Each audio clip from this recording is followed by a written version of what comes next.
Hello everyone. तो आज का हमारा टॉपिक रहेगा EMF and terminal potential difference.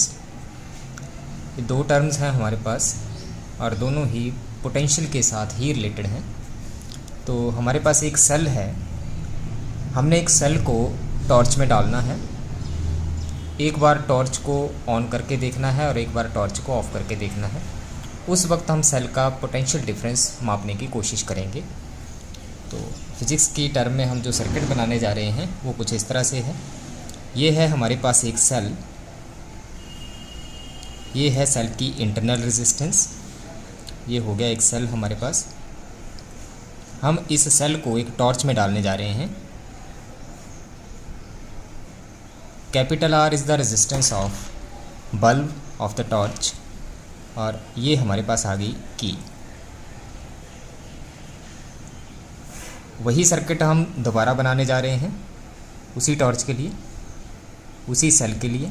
Internal resistance of the cell और ये हमारे पास टॉर्च की रेजिस्टेंस है, external resistance of the bulb और ये आ जाएगा हमारे पास की।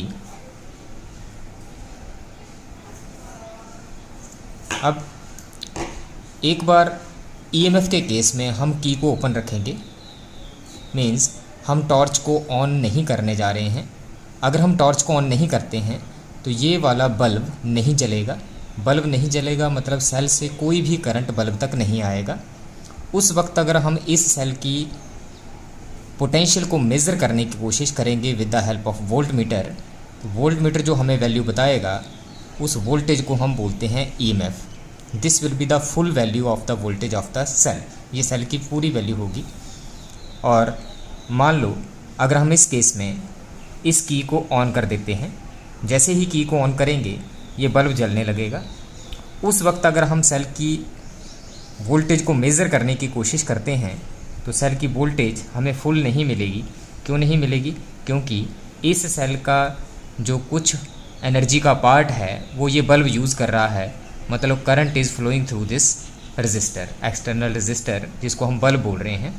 तो उस वक्त वोल्टेज की जो वैल्यू हमारे पास आएगी, जो वोल्ट मीटर हमें बताएगा, that is called terminal potential difference. तो ये हमारा जो सर्किट है, this circuit is called closed circuit और ये जो सर्किट हमारे पास है this is called open circuit. तो ओपन सर्किट में सेल से कोई करंट खींचा नहीं जा रहा है, बल्ब नहीं